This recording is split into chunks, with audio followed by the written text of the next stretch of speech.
Military families and vets turned out on the National Mall for the Concert for Valor that aired last night. And while there were many uplifting moments, it was a surprise to many that they were welcomed with anti-war songs like this from Bruce Springsteen. Some folks have heard star-spangled eyes, ooh, they sing you down the wall, yeah. And when you ask them how much should we give, all they answer is more.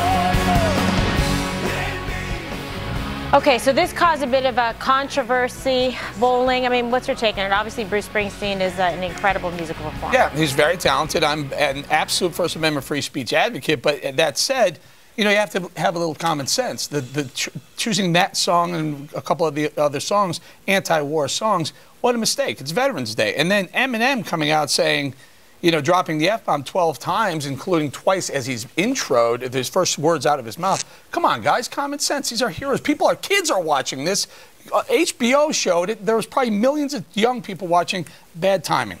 Well, it's inappropriate. You've got children out there, too, with their families. So what is the point? It sounds just like very gratuitous, attention-seeking behavior, Dana. I agree. I agree on a couple things. Okay. One, I think Eminem saying it is sort of just like, really, is he trying to shock us? Because I'm not shocked. I guess I would kind of expect it. The other thing about Bruce Springsteen is this is not new material for him. He thinks about this a lot, and there were probably a lot of people in the audience who kind of agreed with it. Maybe some veterans were offended. I hope, though, that everybody could take away that this was a big event for veterans. A lot of people came out, and it brought a lot of people together, and they had great weather, so it was a good event overall. But I didn't see it, but it was pointed out to me that George Lopez used the MF word, right? And it's like he's like an old man. I mean, come on, like really.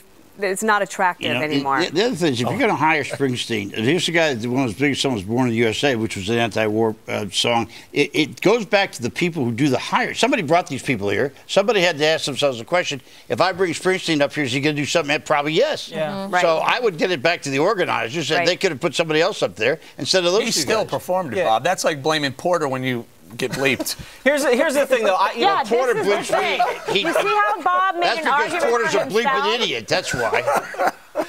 My thing about Springsteen, listen, if vets are offended, vets can be offended. That's fine. I don't really have a big problem with it. Personally, I'm not that offended by it. Sometimes a song's a good song. Exactly. You can kind of rock out to it. The lyrics, they kind of wash over you. You've had a few drinks, whatever. You know, maybe it's not the best choice, but I don't think anybody booed Springsteen. I think everyone was just kind of having a good time. And I think, some people, get a little uptight about some things sometimes. There's a lot more offensive things to subject. That's because you've never heard a song sober. That's the difference. Can I be a little provocative here? There were some black artists performing last night. Now, if you follow this stuff, if you go to a concert or you listen to some music, some hip-hop music, the N-word is used quite often, right? Yeah. I could be wrong, but I don't think the N-word was used last night. Am I mistaken? I don't think it was. It probably wasn't. If they were able to pull off a concert and not drop the N-bomb, how come Eminem couldn't not drop an F-bomb, and how come Bruce Springsteen couldn't find a song that wasn't derogatory to military? I don't know if it was that derogatory, but if you're booking Eminem, you're not going to get Peter, Paul, and Mary. Eminem. I mean, what do you expect? Yeah, Jesse. And the guys that are going to an Eminem show, it's not like these Marines haven't heard this salty language. I think the star of the night was Carrie Underwood. Yeah. And for great reason. And she is the American jewel of Nashville right now. And I thought that was the best hire that they made for last night. Thank you, Dana, for Yes, Dana, thank you for that. Positive note.